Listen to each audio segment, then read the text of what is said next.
আসসালামু আলাইকুম, সবাইকে স্বাগতম। প্রিয় শিক্ষার্থী বন্ধুরা, আজকে আমি যে আইসিটি সংখ্যা পদ্ধতির ক্ষেত্রে একটি অক্টাল সংখ্যা, একটি বাইনারি সংখ্যা, এই দুইটা সংখ্যার পার্থক্য নির্ণয় করব, তাও আবার যোগের মাধ্যমে। যোগের মাধ্যমে কীভাবে পার্থক্য নির্ণয় করা যায় দুইটি সংখ্যার, সেটি আলোচনা করার চেষ্টা করব। আলোচনায় আছে আমি মোহাম্মদ সিরাজুল ইসলাম, বরিশাল সরকারি model school and college, Barishal. তো চলো শুরু করা যাক। এই যে প্রশ্নটি তোমাদের সামনে আবার উপস্থাপন করলাম, ৭৭ সংখ্যাটি ৮ ভিত্তিক অক্টাল সংখ্যা, আর এইখানে যে সংখ্যাটি বাইনারি সংখ্যা ২ ভিত্তিক, এই দুইটার পার্থক্য নির্ণয় করব যোগের মাধ্যমে। তো যোগের মাধ্যমে পার্থক্য নির্ণয় করা যায় দুইয়ের পরিপূরক পদ্ধতি ব্যবহার করে, বিয়োগ করে। দুইয়ের পরিপূরক পদ্ধতি ব্যবহার করে যোগের মাধ্যমে বিয়োগফল বা পার্থক্য নির্ণয় করা যায়। কোন পদ্ধতিতে? দুইয়ের পরিপূরক পদ্ধতিতে। এটা একটু খেয়াল রাখবো। সেক্ষেত্রে একটা নিয়ম হচ্ছে, এই দুইটা সংখ্যার মধ্যে যেটি ছোট সংখ্যা সেটাকে আমরা দুইয়ের পরিপূরক মান নির্ণয় করব। কারণ বড় সংখ্যা থেকে ছোট সংখ্যাটা বিয়োগ করতে হয় পার্থক্য নির্ণয়ের ক্ষেত্রে। সেক্ষেত্রে ছোট সংখ্যাটির আগে কিন্তু মাইনাস চিহ্ন বসছে। তো যেহেতু ছোট সংখ্যাটি মাইনাস হয়, ঋণাত্মক হয় বিয়োগের সময়, সেজন্য ছোট সংখ্যাটিকে ঋণাত্মকের মান নির্ণয় করতে হলে পরিপূরক করব, দুইয়ের পরিপূরক মান নির্ণয় করব। যাই, এই কথাটা একটু লিখে দিতে পারি এখানে। এক্ষেত্রে ছোটো সংখ্যাটিকে দুইয়ের পরিপূরক মান নির্ণয় করতে হবে। কথাটা লিখলেও হবে, না লিখলেও হবে, আমি লিখে দিলাম। এখন প্রশ্ন হচ্ছে, এই দুইটার মধ্যে ছোট কোনটা হবে? এটা বাইনারি, এটা অক্টাল, তো কোনটা ছোট হবে, তাই না? কোনটি দুইটার মধ্যে ছোট সেটা নির্ণয় করতে হলে আমাদের দুইটাকে এক ফরম্যাটে আনতে হবে। একটা কাজ করতে পারি আমরা সহজে, সেটি হচ্ছে, একটা সংখ্যা তো বাইনারি আছে, আর আমরা জানি দুইয়ের পরিপূরক পদ্ধতিতে দুইটারই বাইনারি মান লাগে। তাহলে একটা তো বাইনারি প্রশ্নে দেওয়া আছে, আর আরেকটা সংখ্যা যদি বাইনারি মান বের করি, তাহলে তো বাইনারি কম্পেয়ার করে দেখতে পারি কোনটি ছোট, তাই না? তাই করি। এই সংখ্যাটির বাইনারি মান নির্ণয় করে নিব, আর এটা তো বাইনারি আছেই। তারপরে বাইনারি কম্পেয়ার করে দেখব কোনটি ছোট সংখ্যা। যায়, পরের পেজে যায়, এখানে জায়গা নেই। উভয় সংখ্যার বাইনারি মান লিখব। প্রথমে ৭৭-এর বাইনারি মান। ৭৭ অক্টাল সংখ্যাটির বাইনারি মান কত হবে? আচ্ছা, ৭-এর বাইনারি কত হবে জানা আছে? 3 বিট করে। আমরা অনেকেই জানি 7-এর বাইনারি 3টা 1, তাই না?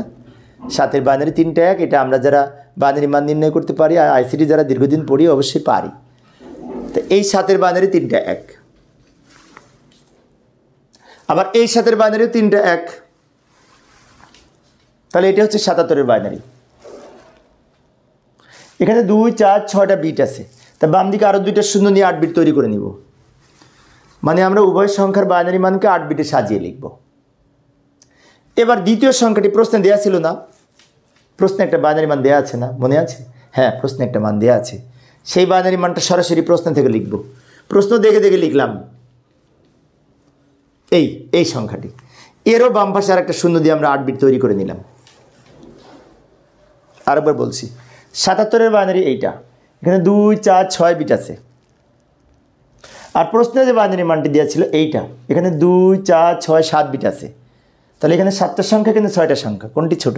নিশ্চয়ই 6টা সংখ্যা, যেটি এটি ছোট।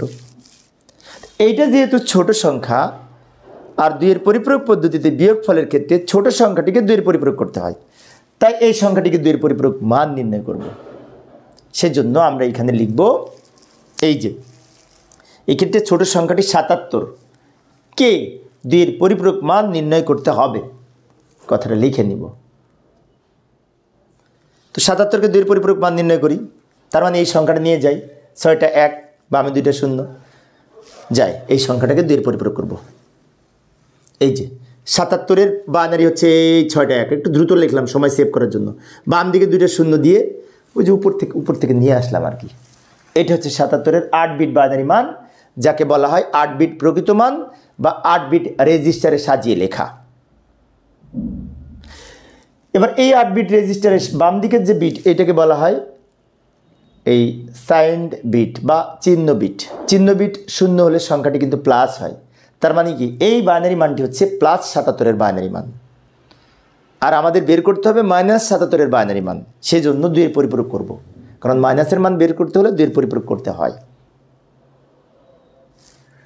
তো দুইয়ের পরিপূরক করতে হলে এই পরের ধাপে এই যে প্রকৃত মান পেয়েছি, এখান থেকে 1-এর পরিপূরক মান নির্ণয় করব। উল্টিয়ে লিখে কিভাবে? 1-এর পরিবর্তে সব শূন্য হবে, আর শূন্যর পরিবর্তে কী হবে? 1 হবে। বিষয়টি আবারও বলি, 1-এর পরিবর্তে 0 হবে আর 0-র পরিবর্তে সব 1 হবে। এইভাবে লিখে যে মান পাবো এটাকে বলা হয় 1-এর পরিপূরক মান।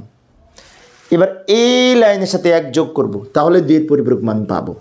এই লাইনের সাথে যদি 1 যোগ করি তাহলে 2-এর পরিপূরক মান হবে এবং সেটি হবে -77-এর বাইনারি মান। কেন মাইনাস হবে একটু পরে আবার বলবো, যোগটা আগে করি। যোগ করার সময় একটি বিষয় খেয়াল রাখবো, আমি একজন সরকারি কলেজের শিক্ষক, যখন ক্লাসে পড়াই তখন দেখেছি শিক্ষার্থীরা এই উপরের লাইনও যোগ করে। আসলে তা হবে না, এই লাইনের সাথে 1 যোগ করব, এই লাইনের সাথে যোগ করি। 0 আর 1 যোগ করে 1, হাতে কোনো সংখ্যা নাই, এই 0 নেমে যাবে, এই 0 নেমে যাবে, এই 0 নেমে যাবে, এই 0 নেমে যাবে, এই 0 নেমে যাবে, 1গুলো নেমে যাবে। এই যে মান পেলাম এটাকে বলা হয় -77-এর বাইনারি মান এবং 2-এর পরিপূরক মান। কেন মাইনাস হলো? এই যে 8 বিট রেজিস্টারের প্রথমে যে চিহ্ন বিট আছে, চিহ্ন বিট 0 হলে সংখ্যাটি কিন্তু প্লাস সংখ্যার মান হয়, আবার চিহ্ন বিট 1 হলে সংখ্যাটি মাইনাসের মান হয়। চিহ্ন বিট যেহেতু 1 তাই সংখ্যাটি মাইনাস হয়েছে। এইভাবে আমরা 2-এর পরিপূরক মান নির্ণয় করতে পারি। আমাদের অঙ্ক শেষ হয়নি, একটু বাকি আছে। কি বাকি আছে? ওই যে আরেকটা সংখ্যা ছিল না, বড় সংখ্যা, মনে আছে? আরেকটা সংখ্যা কিন্তু ছিল বাইনারি মান, 7 বিটের একটি বড় সংখ্যা ছিল প্রশ্নে, ওটা তো বড় সংখ্যা, তো ওইটাকে পরিপূরক করব না, পরিপূরক করব ছোট সংখ্যাটির। ছোট সংখ্যাটির পরিপূরক মান পেয়েছি 11 5টা 1 0 5টা 0 1 2টা 1 5টা 0 1, এটা হচ্ছে 2-এর পরিপূরক মান বা -77-এর বাইনারি মান। এই -77-এর বাইনারি মানের সাথে ওই যে আরেকটা বাইনারি মান ছিল প্রশ্নে দেওয়া বড় সংখ্যা, ওটা যোগ করব এখন আমরা, তাহলে যোগের মাধ্যমে পার্থক্য হবে। যাই যোগ করি। এই যে প্রথমে -77-এর বাইনারি মান কত পেলাম মনে আছে? এই যে 5টা 0 1 1, এই সংখ্যাটা ওই প্রথমে কিছুক্ষণ আগে পাইলাম, ওখান থেকে নিয়ে আসলাম। এইটার সাথে ওই যে প্রশ্নে প্রদত্ত সংখ্যা আছে মনে আছে, ওই সংখ্যাটা লিখব। প্রশ্নে এই সংখ্যাটা ছিল, প্রশ্নে এই সংখ্যাটা ছিল কিন্তু দেখে দেখে লিখলাম, আর বাম দিকে একটা 0 দিলাম 8 বিট তৈরি করার জন্য। এবার এই দুটো যোগ করব, তাহলে যোগের মাধ্যমে পার্থক্য হবে। করব যোগ, হবে বিয়োগ, সেই জন্য এখানে লিখব পার্থক্য বা বিয়োগ ফল লিখব বা পার্থক্য লিখব। এবার যোগ করি, বাইনারি যোগ। 1 আর 1 10, 10-এর 0, হাতে থাকে 1, হাতের 1 এর 0 সাথে যোগ করে 1, হাতে কোনো সংখ্যা নাই, 0 আর 1 যোগ করে 1, 0 আর 1 যোগ করে 1, 0 আর 0 যোগ করে 0, 1 আর 0 যোগ করে 1, হাতে কোনো সংখ্যা নাই। 1 আর 1 যোগ করে 10, 10-এর 0, হাতে আছে 1, হাতের 1 আর এই 1 10, 10-এর 0, হাতে আছে 1, হাতের 1 বাম দিকে লিখে দিব। এই যোগফল পেলাম। এখন একটি বিষয় লক্ষ্য করলে দেখতে পাই, আমরা 8 বিট ধরে অঙ্ক করে এখানে কিন্তু 9টা বিট পেয়েছি। একটু গুনে দেখি, 1 2 3 4 5 6 7 8 9। তো 8 বিট রেজিস্টারে অঙ্ক করে এখানে 9 বিট পেয়েছি, মানে কি আমাদের 9 বিট লেখা যাবে না, কারণ এই পর্যন্ত 8 বিট। এই 8 বিটের বাইরের যে বিট এটাকে ক্যারি বিট বলে বা ওভারফ্লো বলে। নিয়ম অনুযায়ী এটি বাদ দিয়ে লিখতে হয়, তাই একটি ব্যাখ্যা লিখে বাদ দিব।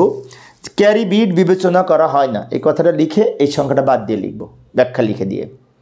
এটা যদি বাদ দিয়ে লিখি তাহলে এটা যদি মাইনাস বাদ দিয়ে দিই তাহলে এইটুকু উত্তর হয়। তো এইটুকু উত্তর হলে বামের 2টা 0 না লিখলেও হয়, তাহলে এইটুকু উত্তর 10 3টা 1 0, এটা উত্তর হবে। বিয়োগ ফল হবে এইটুকু, অর্থাৎ 1 ক্যারি বিট হিসেবে বাদ যাবে আর বামে 0 না লিখলেও হবে। তো এইটুকু উত্তর লিখব। আশা করি তোমরা এখন পারবে। তো প্রিয় শিক্ষার্থী বন্ধুরা, এই ছিল আজকের আলোচ্য বিষয়। পরিশেষে সবাই ভালো থাকবে এবং সুস্থ থাকবে এই কামনায় খোদা হাফেজ।